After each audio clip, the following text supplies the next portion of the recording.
And welcome and hello and salutations and bonjour and hola and all that good stuff. I will go ahead and admit that I took 3 years of French in high school, and that was one of the worst decisions of my entire life. So bonjour is probably, hopefully, the most French you'll ever hear me speak on this program, unless there's some godforsaken reason that it comes up. Anyway, it's the Weekly Trim with yours, Beardley. The one, the only, at least the one or the only in the next, we'll say, 10 square miles, Redbeard. Yes, it's me. We're back. 3rd week in a row. We are off to a great start with this show. I was really scared, as I've said for the past 2 weeks, that we weren't going to do this on a consistent basis, but thank goodness I've been able to get this thing rolling and get it out on a regular basis. I'm really super proud of myself. And that's a little bit of humble brag there. I'm going to go ahead and say that. It just, it is what it is. Sometimes when you start a project like this, you have good intentions, and then something comes along to make those good intentions fly out of a window or get dropped out of a moving car or whatever else, and they never come back. But we seem to be on a pretty good little clip here, so we're just going to keep on rolling. We're going to maintain our momentum, and we want to, of course, say thank you to those of you who are tuning in, who are dedicating an hour or so of your week to checking out this show, to listening to what I have to say, and to what we're bringing forth on this part of the Wrestling with Redbeard YouTube channel. So appreciate you guys tuning in. If you have not already, please do consider subscribing to the channel. We're adding new stuff all the time, either in the form of this podcast, Wrestling with Redbeard, YouTube vlogs, match videos, Jammer Slam episodes, all kinds of cool stuff going on here on the Wrestling with Redbeard YouTube channel. And this is the April 27th, 2018 edition of the program. And to kick off this episode, I wanted to talk about a spur-of-the-moment trip that I took here recently to the movies. Yeah, I just decided one day, well, guess what? I'm going to go to the movies. And I had good intentions in terms of going to this theater in particular. Went to one of our local Regal cinema branches. We have several.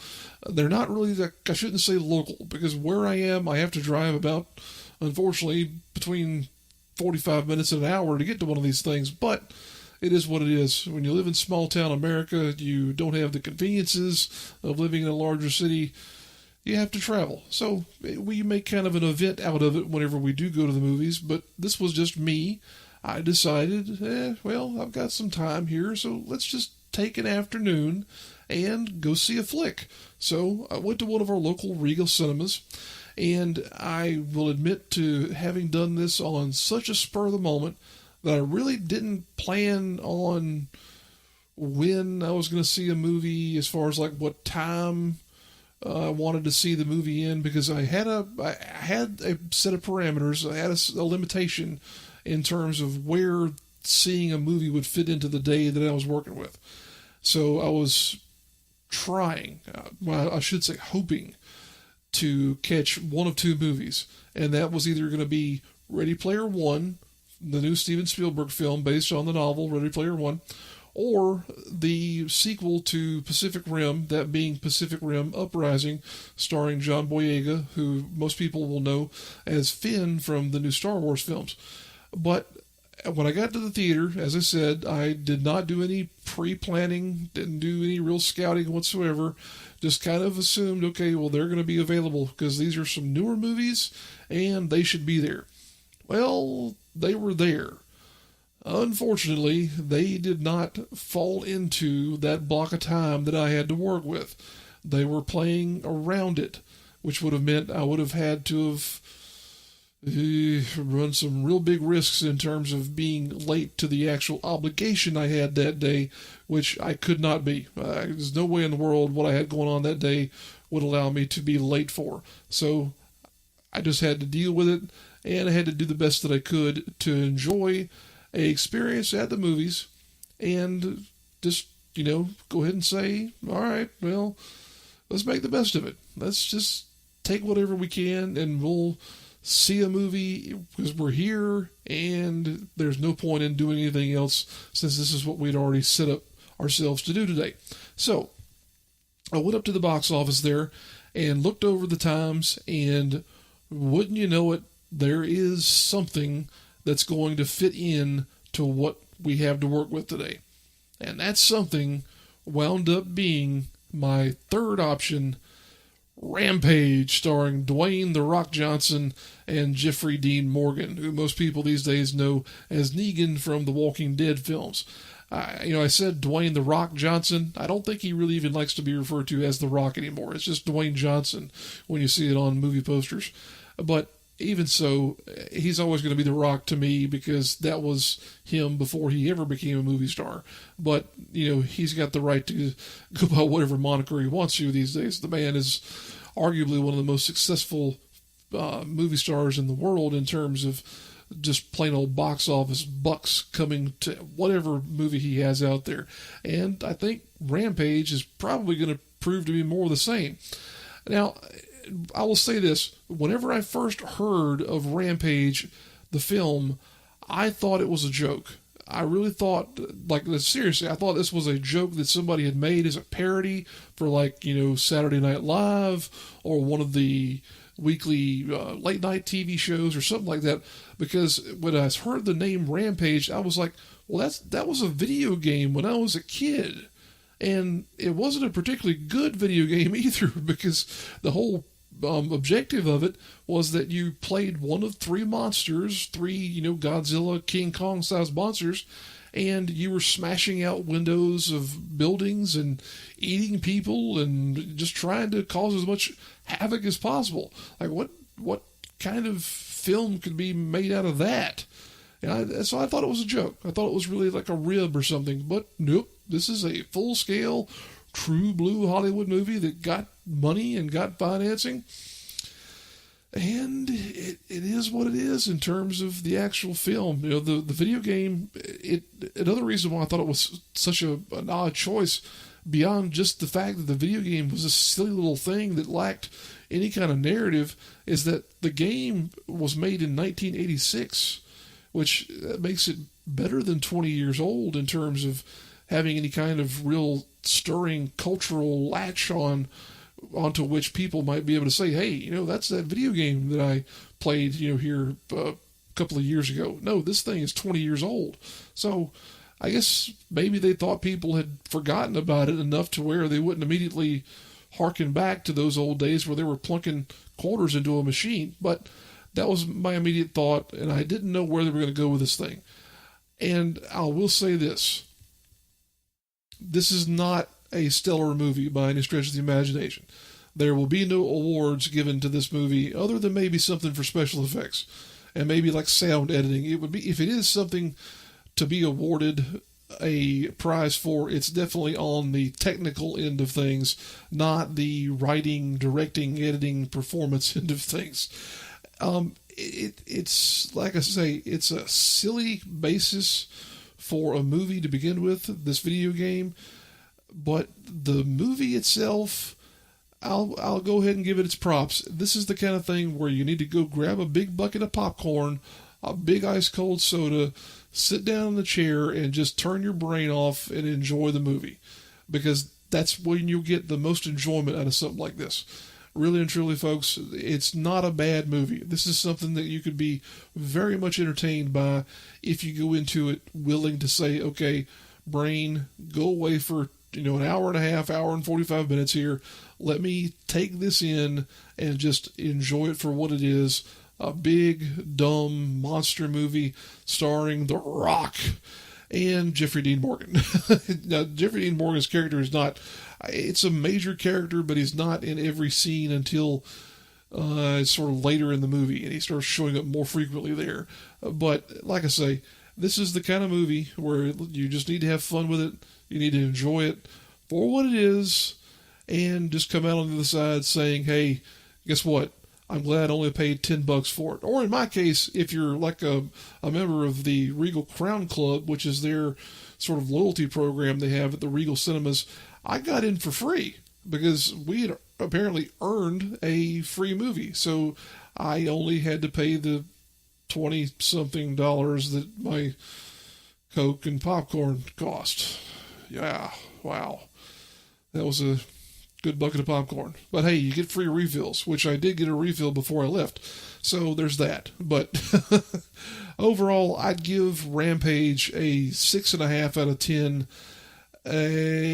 Most people probably will wait and see this one when it comes in on Redbox or on one of the streaming services.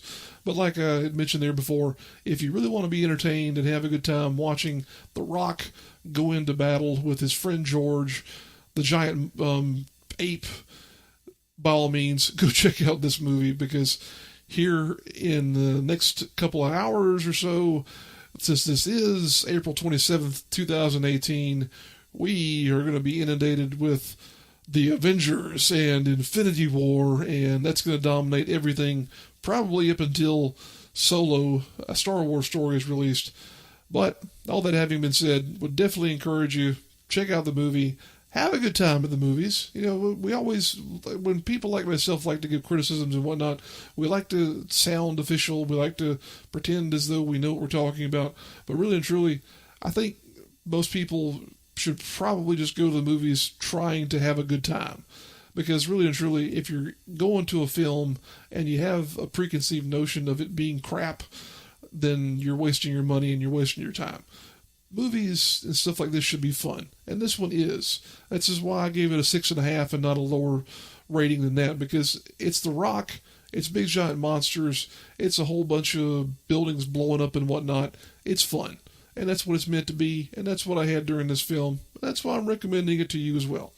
So all that having been said, that's going to put an end to the first segment of this edition of the program. Thanks again for tuning in with us here on the Weekly Trim. We're going to take our first musical break, and we will be back in a few. Appreciate you guys joining us.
It's gonna take a lot to drag me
Welcome back, everybody. Appreciate you hanging out with us and enjoying some music there.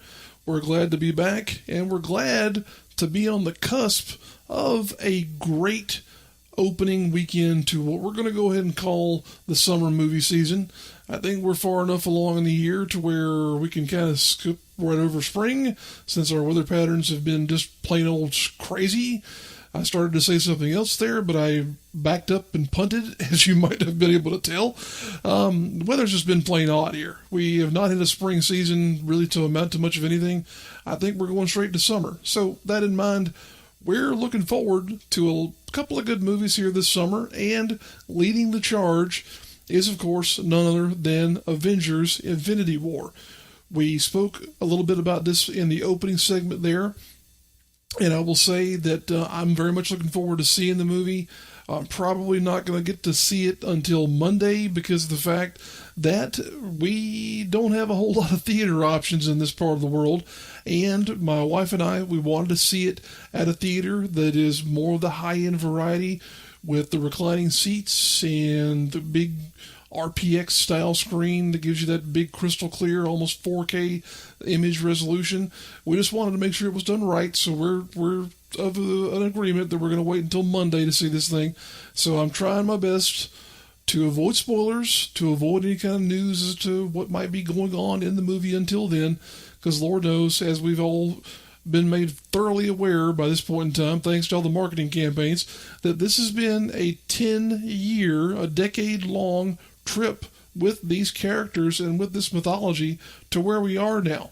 It's a crazy thing to really behold all of this and to see all of these movies and all these characters having been fed into this machine that is now going to spit out this hopefully wonderful experience that will be the first of two movies, because this is actually supposed to be the first half of the Infinity War saga, you might as well go ahead and call it. And just to see what the next step is in the evolution of the Marvel Cinematic Universe. But, of course, nothing of this nature can go on without some type of controversy. And the controversy, I will say, came from something of a surprising source, given the fact that the man we're going to be talking about has had plenty to do with science fiction. He is responsible for some of the, I'll say, greatest films of all time in the genre, and he's had some of the highest grossing films of all time as well.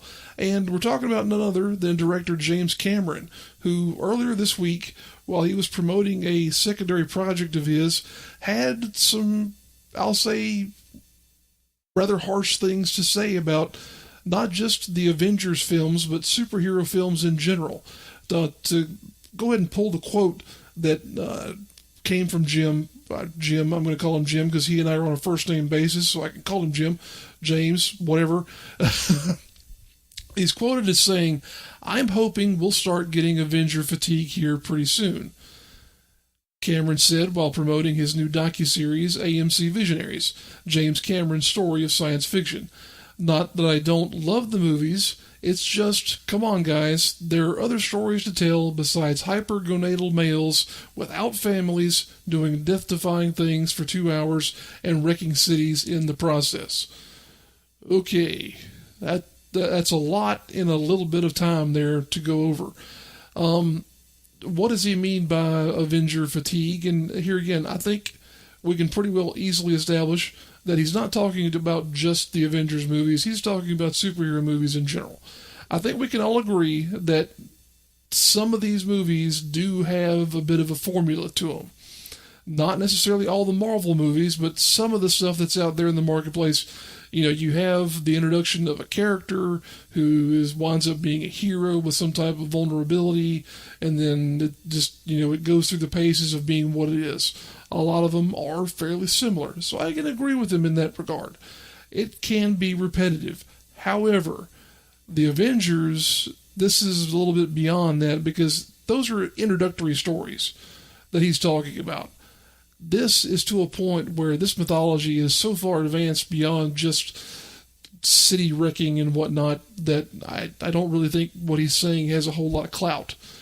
Especially when you consider the fact that this is a man who's in the process of developing what has been talked about as many as 3 or 4 potential sequels to the Avatar film that came out, gosh knows how long ago now. I was really surprised to see these comments come from him. Don't necessarily disagree with him entirely, as I said there, but given the fact that he's spent a majority of his career in terms of filmmaking making movies that would fall into the classification of science fiction, it's just a little bit weird for him to come across this way, to be attacking what has become the, I'll say, saving grace of science fiction here for a long time, because without these movies, do we have the opportunity for other films to come along? Do we have people interested in science fiction at all without the continuation of the Marvel franchises or the Dark Knight films, for example? I know we're getting kind of off the beaten track here in terms of addressing the DC stuff, because unfortunately they've kind of gone, I'll say, a few steps back since Christopher Nolan is no longer involved with those productions. But at the same time, it's just frustrating because you have a man here who is the director of something like Aliens, who was the creator of the Terminator, and who, of course, created something that is just amazing visually in terms of Avatar. To come across like this, it's very much sour grapes, and it's frustrating, because I want to like the guy, I want to agree with him wholeheartedly, but it's like, don't bite the hand that feeds you at the same time here, Jim. Just be willing to accept the fact that this is where we are right now. And I want to follow that up by bringing up a second part of his quote. And this one even, to me, drives home more of what he was almost doing in trying to establish this disconnect between where his films are and where films of the type that he makes are versus where things like the Avengers and the Marvel Cinematic Universe are. This is the second half of his quote. And this is, of course, him speaking directly to a journalist at some point in time here in the past couple of days. Quote goes, "We can see the market drives us to a sort of science fiction now that's either completely escapist and doesn't require a technical consultant, if I can speak properly. An example of that would be Guardians of the Galaxy. It's just fun," Cameron said. "We don't care how those spaceships work or any of that stuff works." And then you have scientifically responsible science fiction like The Martian or Interstellar. Okay, he stopped short of putting Avatar in that classification of scientifically responsible science fiction. That in and of itself is a phrase or a term that I'm going to have to latch on to, because he's now created this upper echelon of sci-fi movies that are scientifically responsible. Okay, we've got to now try and explain everything in these movies and make it make sense, or God forbid, it won't be entertaining and it won't have a point, because we got to know how the spaceships work.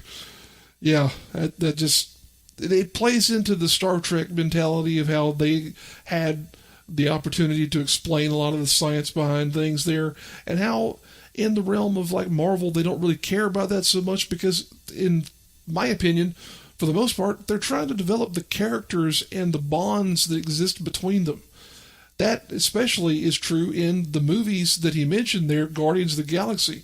Those two movies, in my opinion, are some of the better ones that Marvel has made.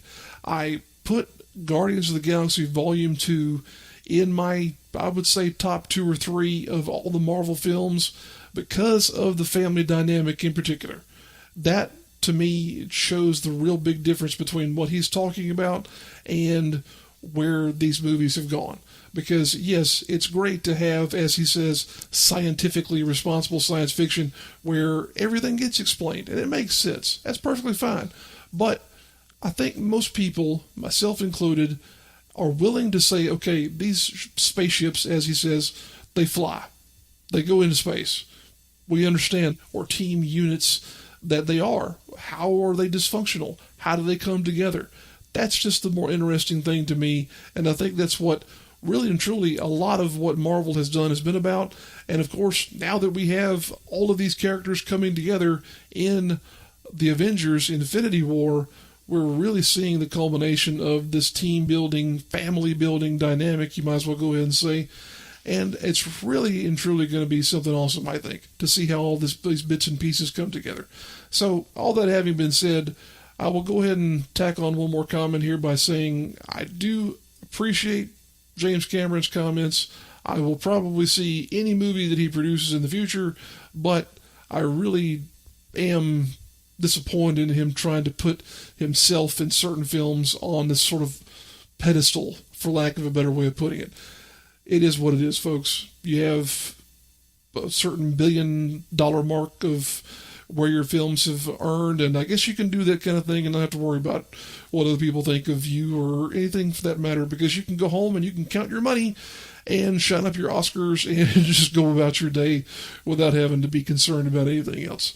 So, with all that in the can here, we're going to go ahead and we're going to take our next musical break, and we will come back with some wrestle talk. Yes, movies and wrestling all here in the same show. Appreciate you guys tuning in and joining us here on the program. We'll be back in a few.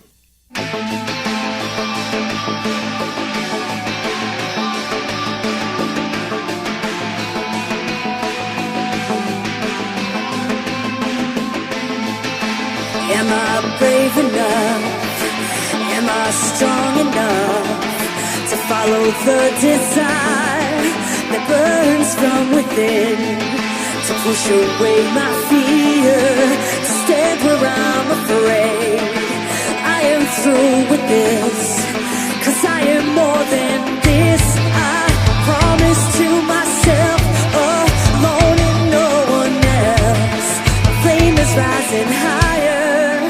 I am the fire, I am burning brighter, roaring like the storm, and I am the one I've been waiting for, screaming like a siren.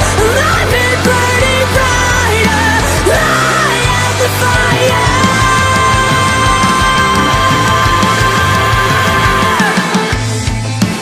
I've been sacrificed. My heart's been cauterized, hanging on to hope, shackled by the ghost of what I once believed that I could never be, was right in front of me. I am the fire, I am burning brighter, roaring like a storm, and I am the one I've been waiting for, screaming like a siren. I've been burning brighter. I am the fire. Don't believe I'll fall from grace. Won't let the past decide my fate. Leave forgiveness in the way. I'll take the love that I've embraced. Promise to myself, me and no one else. I am more than this. I am the fire.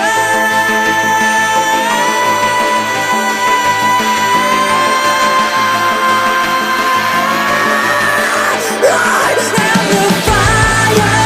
I am burning brighter, roaring like a storm, and I am the one I've been waiting for, screaming like a siren. I've been burning brighter. I am the fire. I am the fire. I am the fire. I am the fire. I am the fire.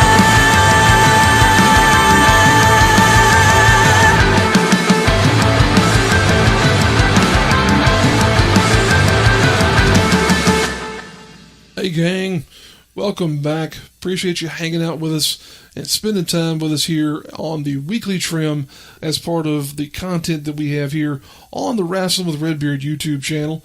As we said before, if you are not already a subscriber here on the Wrestling with Redbeard YouTube channel, please consider doing so. We're all the time adding new content, putting new things onto the channel here in the form of the weekly trim show, Jammer Slam episodes, match videos, all kinds of new stuff coming to this area of YouTube all the time.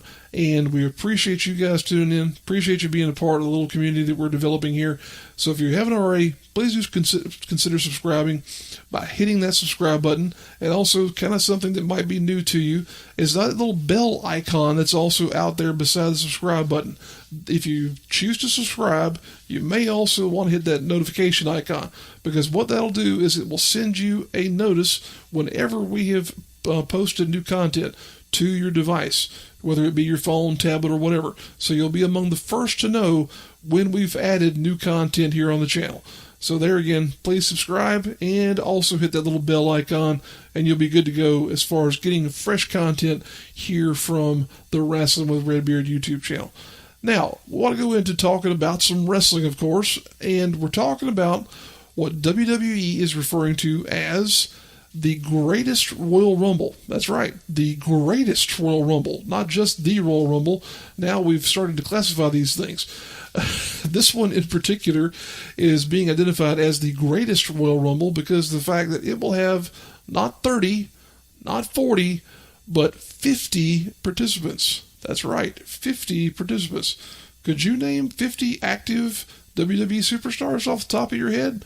I might be able to. I don't even know if I could do it myself, but I might be able to if I tried real hard and had maybe we'll say some type of energy drink or some caffeinated beverage that could really kick my brain into overdrive.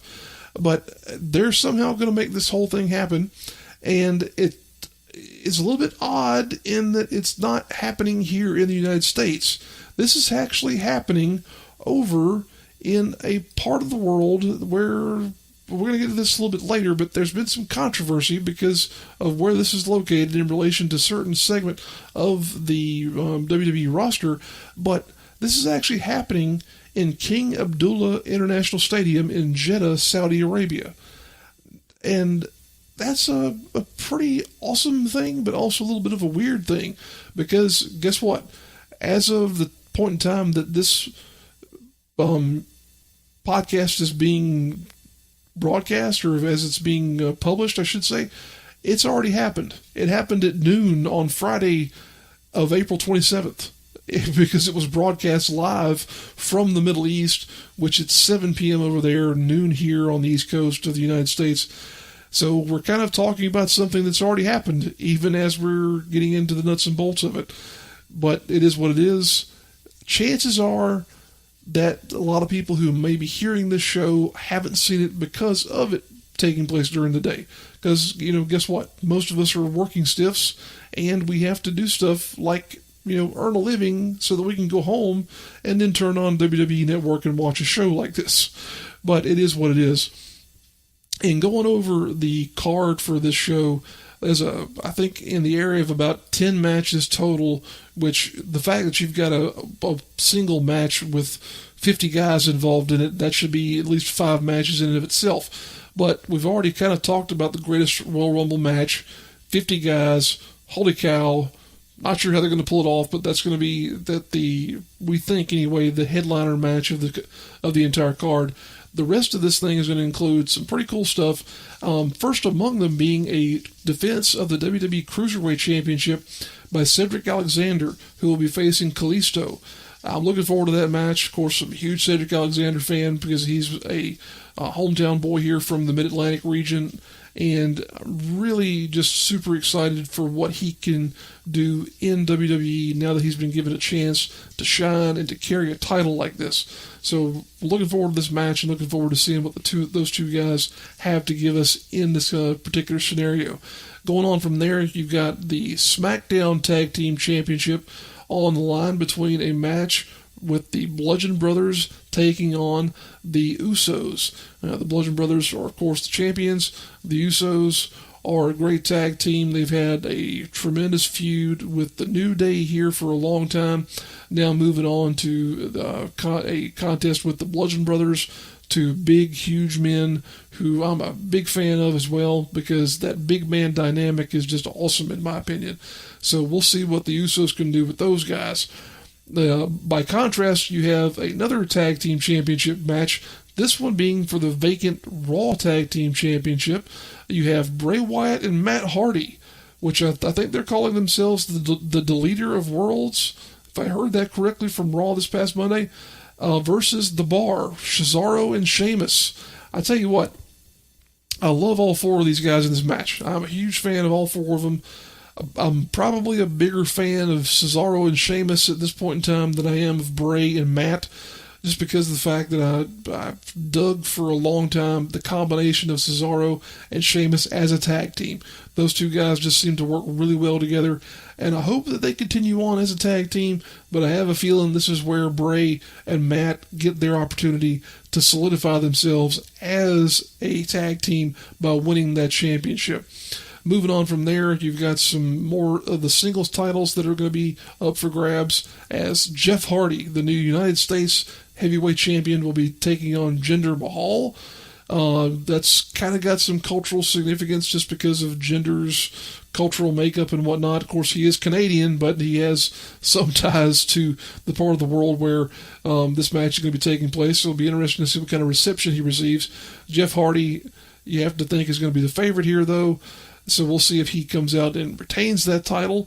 Moving on from there, you actually have a ladder match for the Intercontinental title, where Seth Rollins will be attempting to fight off Finn Balor, Samoa Joe, and The Miz. I will say this, other than the Cedric Alexander and Kalisto match, that one is probably the one that I'm looking forward to the most. Those four guys will get in there and probably tear the house down. So that's definitely going to be a match to watch. In addition, you have AJ Styles defending the WWE Championship against Shinsuke Nakamura. Now, these two had a great contest at WrestleMania. They've had plenty of matches with each other previously. This is just a continuation of what they've already done. I fully expect them to do something new that they have not done yet in this match here because of the spectacle that is the event itself. Moving on from there, you're starting to get into some of the matches that might not have as much interest level just because of what they are. And let's just go ahead and be honest here. I don't know who really is interested in this at this point in time, but you're going to have John Cena versus Triple H. Moving on, you're going to also have The Undertaker versus Rusev in a casket match. This one was a little bit interesting because there was a point in time where Rusev was removed from the match and Chris Jericho was announced to be in this match. But they seem to have gotten things straightened out. I guess Rusev had to have a little talking to there in the back, and they got him back on the same page as everybody else. So now he's going to be involved in a casket match with The Undertaker. Is The Undertaker retired? Is he still an active competitor? We don't know. Apparently, for the time being, he's still active, so we'll see what happens in that match there. The only other remaining match that we haven't discussed is the steel cage match for the Universal Championship, that being Brock Lesnar taking on Roman Reigns. This is starting to become some more of the same old song and dance here, folks. I don't know that Lesnar will drop the title here. I don't think that he will. If he does, I'll be shocked. To be really and truly honest with you, I don't think that we're going to see anything change regarding Lesnar as the guy in WWE for a while. And I really don't think Reigns is going to be given that opportunity to be the guy in WWE for a while. It just hasn't worked. They've tried. They've tried for too long, and it has not worked. They need to do something different with both of these men and just move on. They've been at this for a year and a half at least, between the two of them going back and forth. Reigns even longer than that, and trying to establish him as a top babyface. People just don't want him. They don't want him up there. And I think they're starting to sour a little bit on Lesnar as well, because there's been so much going back and forth between, is he going to be around in WWE? Is he going back to UFC? What exactly is happening there? Where is his allegiance? Does he have any loyalty at all? Those are all questions that are valid. So we'll have to wait and see what happens there. But we talked about the whole card here, and you're probably looking at this thing and saying, well, there's something missing. And that's any reference to women's wrestling whatsoever.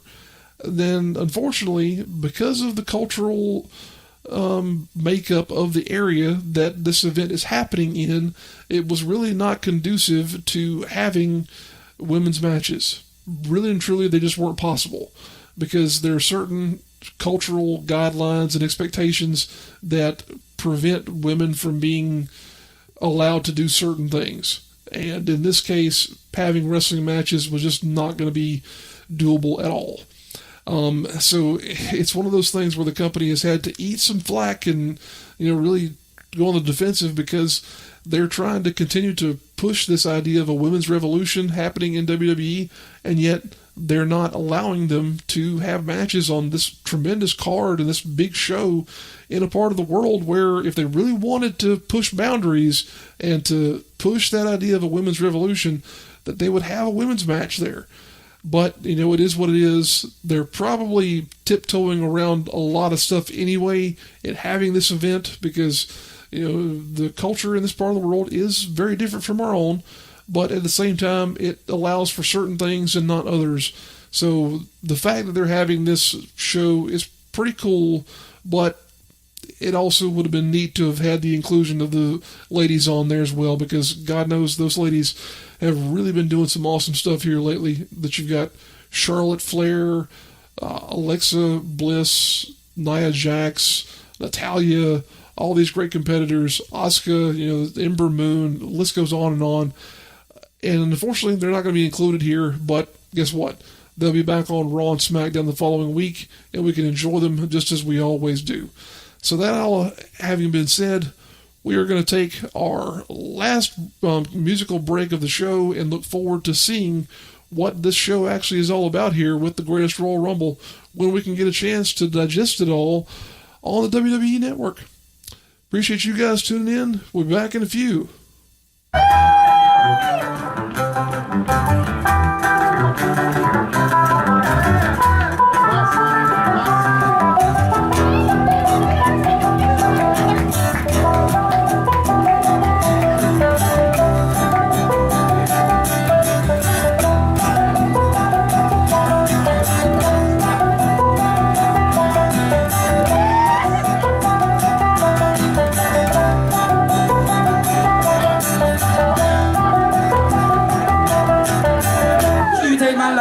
I'll take you through. You fire musket, but I'll run you through. So when you're waiting for the next attack, you better stand, there's no turning back. The bugle sounds as the journey begins. Through battle, battlefield, no one wins. The smell of action, smoke, and horse's breath. Hands are plunging to certain death. Oh, oh, oh, oh, oh, oh, oh, oh.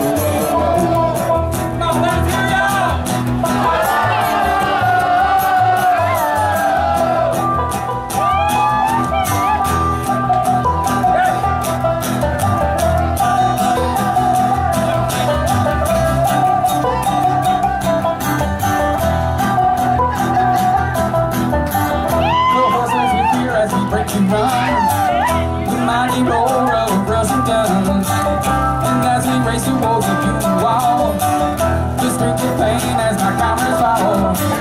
We hurl bodies as they all around, and then the Russians fight another round. We get so near yet so far away, we won't live to fight another day. Oh, oh, oh, oh, oh.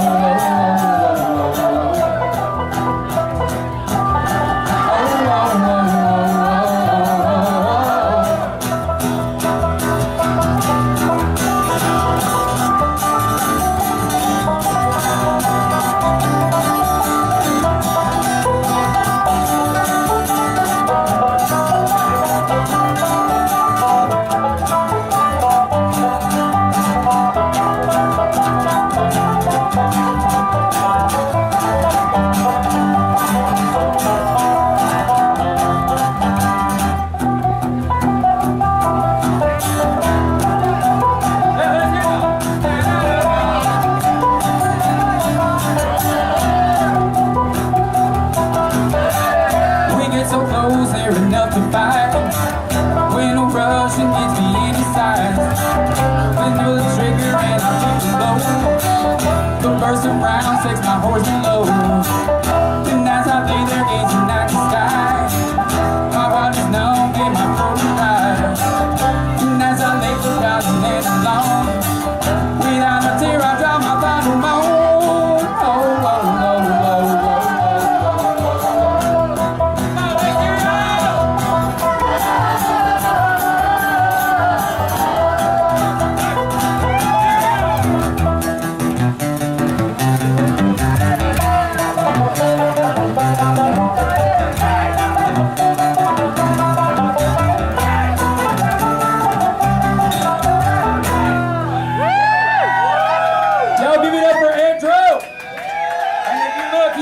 Shirts on. We'll be selling those for $10 after the show. You just meet us over there at the pool table. And welcome back, folks. Hope you enjoyed that musical interlude there. As we've said time and time again on this program, we do like to share the love with our cover tune folks out there in YouTube land. That's the reason why I pick songs like that to include on the show. It's just something fun that I like to do, and I hope you enjoy those things as well. And maybe if you are interested in checking out more material by one of those artists, you can find the name of the band or of the musician and also more information about them in the description of these videos. So head on down to the description and see who we have on each one of these shows, because they are definitely doing some great work. And all of them are YouTube creators. That's where I pull this stuff from. I don't go looking online. This is all pulled straight from YouTube. So definitely go check out those artists and show them some support and some love as well. All right, to wrap up this edition of the Weekly Trim, we're going to do What's Redbeard Drinking one more time. And for this show, we have something wholly different than what we've reviewed in the previous two episodes. It is still a adult beverage, and by that I mean something that contains a little bit of alcohol.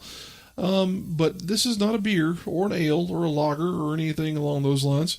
This is, in fact, a malt beverage, which I think some people would probably throw that in the beer category. But this is Mike's Harder Lemonade.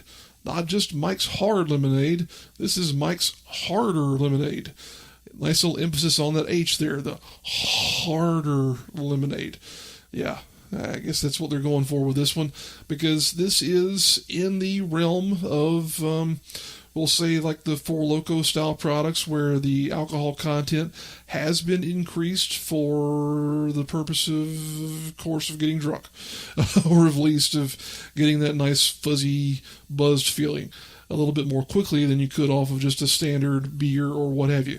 So this one does weigh in at 8% ABV. That's more than a standard beer, like what we've reviewed previously here on the show, but also a little bit less than the stuff like I mentioned along the lines of a Four Loko. I think those can be anywhere from 10 to 14%, which is just ridiculous. I'm not a fan of Four Loko.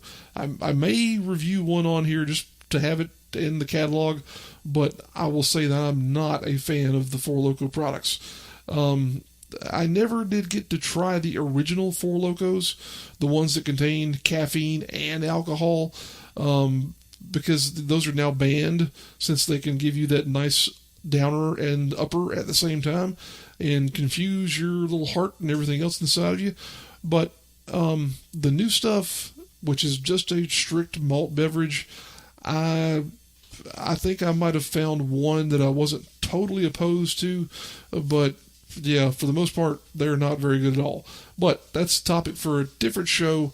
Don't want to spend any more time on those products than we really have to, because we've got a nice ice-cold Mike's Harder Lemonade here in front of us. So I'm going to go ahead and pop the top off of this thing, and we will give it a try.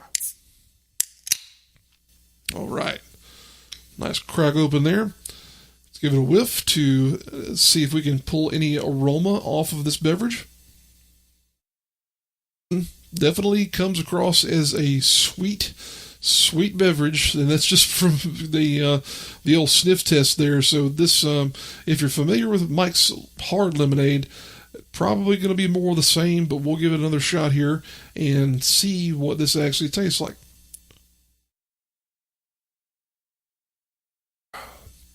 Yeah, that is very sweet. Wow.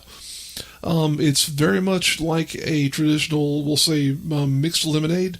There's not a whole lot of difference here, in my opinion, between this and a normal Mike's Hard Lemonade. There is a little bit more of that malty flavor that you get from a malt beverage. If you've not had a malt beverage, then you really can't describe that other than to say that's what malt beverages taste like. It's kind of like if you've ever had an energy drink and they have that sort of taurine taste to them. It tastes like an energy drink. That's the same way you would say this tastes like a malt beverage. And also, I can't think of the word, but I'm not a wine drinker in any way, shape, or the imagination. But there's a word that I've heard, tannin, something like that, in relation to wine having a specific flavor to it. And everybody has these sort of genre-specific terms. This one definitely falls into that malt category. The lemonade flavor itself is very good. Like I say, it's very sweet, very much a identifiable lemonade flavor, though. Kind of like a bottled, maybe a Minute Maid or Country Time lemonade flavor.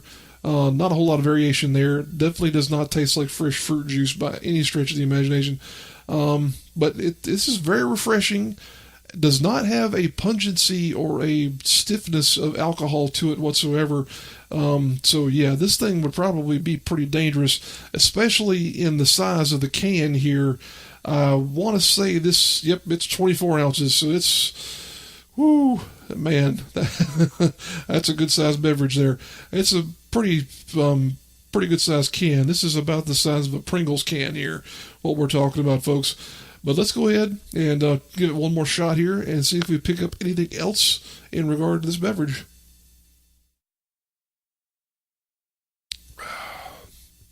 Man, I tell you, we talked about the Honey Kolsch and the Sam 76 that we reviewed previously, both being refreshing beverages that would be good on a hot day. This, again, falls into that category because there's nothing difficult to drink about this. When you get this nice and ice cold, man, that'd be a really cool thing to have, especially if you were out enjoying something like a softball game or any kind of event, grilling out on the deck, whatever you might be doing. This would be really good for that. The only criticism that I would have for it is that this is a big can. So if you're going to be drinking this whole thing here, you might be able to have one and a half of these before you're starting to stumble around. And that's if you are just a plain old, alcoholic in terms of your ability to withstand these kind of things. But it's a good beverage. Definitely has its place in the pantheon of malt beverages. Very sweet. Definitely want to make sure that you're not too opposed to that kind of thing when it comes to a beverage as well there. So, wow. I'm probably going to, I don't even know if I'm going to finish that whole thing or not. That might be dangerous, especially as the evening goes on here.